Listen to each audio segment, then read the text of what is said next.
নমস্কার বন্ধুরা, এই তীব্র গরমে আমি আজ একটি স্বাস্থ্যকর খাবার নিয়ে এসেছি, যেটা স্বাস্থ্যের পক্ষে খুবই উপকার এবং সহজপাচ্য আর খেতেও ভীষণ টেস্টফুল। দুপুরের মেনুতে যদি এই খাবারটি রাখা হয়, ভাতের সঙ্গে জমে যাবে। আজকের রেসিপি মুগ পোস্ত। তাহলে দেখে নেওয়া যাক এই মুগ পোস্ত কীভাবে তৈরি করতে হয়। 5 চামচ মুগ ডাল আগে থেকে ভিজিয়ে রেখেছিলাম, সেটাকে আমি পেস্ট করে নিয়েছি। এবারে মুগ পোস্তর জন্য মশলা রেডি করে নেব। তার জন্য দিয়ে দিয়েছি একটা টমেটো, 1 চামচ জিরে, 1 চামচ মৌরি, 3 চামচ পোস্ত আর 3টে পাকা কাঁচা লঙ্কা। এইবারে পরিমাণ মতন জল দিয়ে আমি মশলাটা পেস্ট করে নেব।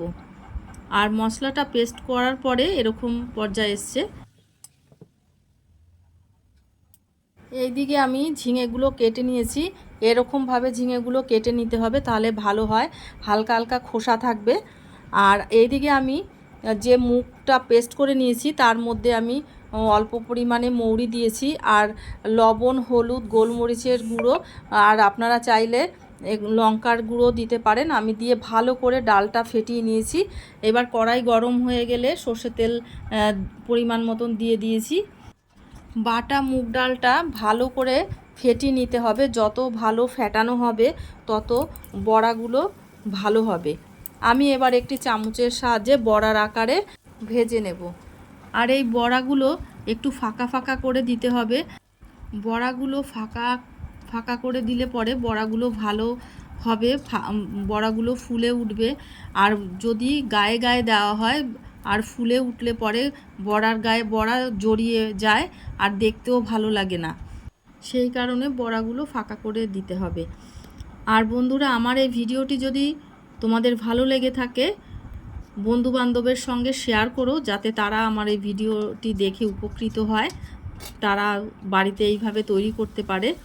তোমরাও এইভাবে বাড়িতে তৈরি করো, আর তৈরি করে কমেন্ট করে জানিও কেমন হয়েছে।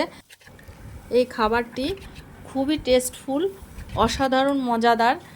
আমি তো বলছি, এবার তোমরা বাড়িতে করে খেয়ে কেমন হয়েছে তোমাদের মতামত জানিও। আর যারা নিরামিষ পছন্দ করে না, এরকমভাবে তাদেরকে রান্না করে দিলে তারাও তৃপ্তি করে খাবে এবং তাদের কাছেও ভালো লাগবে। এবার যে তেলে আমি বড়া ভাজলাম সেই তেলেতেই আমি দিয়ে দিলাম তেজপাতা। এবার দিয়ে দেব 2টো শুকনো লঙ্কা আর জিরে, সামান্য পরিমাণে কালো জিরে। এবার ফোড়নটা যখন ভালোভাবে ভাজা হয়ে যাবে তখন ওর মধ্যে দিয়ে দেব আলুগুলোকেও আমি লম্বা লম্বা করে কেটেছি, যেহেতু ঝিঙেগুলো লম্বা করে কেটেছি সেই কারণে আলুগুলো একই রকমভাবে কেটে নিয়েছি। আলুগুলো যখন বেশ ভাজা ভাজা হয়ে যাবে তখন আমি ঝিঙেগুলো দিয়ে দিয়েছি, কারণ আলুগুলো ভাজতে একটু সময় লাগে আর ঝিঙে ভাজতে বেশি সময় লাগে না, আর অল্পতেই সিদ্ধ হয়ে যায়। সেই কারণে আলুটা আগে ভালো করে ভেজে নিয়েছি। এবার দিয়ে দিয়েছি পরিমাণ মতন লবণ, পরিমাণ মতন হলুদ। এবার আলু আর ঝিঙেকে ভালো করে কষিয়ে নেব। এবার দিয়ে দিলাম যে মশলা রেডি করে রেখেছিলাম সেই মশলাটা দেওয়ার পরে বেশ কিছুক্ষণ ধরে কষিয়ে নেব। এই সবজির ভিতরে মশলা দেওয়ার পরে ভালো করে কষতে কষতে যখন সবজির থেকে তেল বেরিয়ে আসবে তখন ওর মধ্যে দিয়ে দেব পরিমাণ মতন জল। আমি পরিমাণ মতন জল দিয়ে দিয়েছি।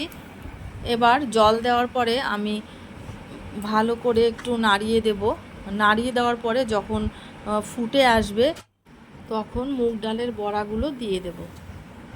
দেখো ঝোলটা পুরো ফুটে এসছে। এবার আমি বড়াগুলো দিয়ে দিলাম। এবারে 2-3 মিনিট ফুটিয়ে নেব, যতক্ষণ না পর্যন্ত সবজিগুলো সিদ্ধ হয়ে যাচ্ছে ততক্ষণ ফুটিয়ে নেব। এবার দিয়ে দিলাম 1 চামচ চিনি। আর দেখো বড়াগুলো ফুলে আরও ডবল হয়ে গেছে, আমার আলুগুলো সিদ্ধ হয়ে গেছে, আমার রেডি হয়ে গেছে মুগ পোস্ত। দেখো কত সুন্দর লাগছে। এবার আমি নামিয়ে দেব। দেখো এবার আমি নামিয়ে দিয়েছি, কত সুন্দর লাগছে মুগ পোস্ত। দেখতে যতটা সুন্দর, খেতে তার থেকে বেশি টেস্টি, মজাদার। তোমরা বাড়িতে এইভাবেই বানিয়ে ফেলো। আর নেক্সট ভিডিওতে আবার তোমাদের সঙ্গে দেখা হবে। তোমরা খুব ভালো থেকো, সুস্থ থেকো, সাবধানে।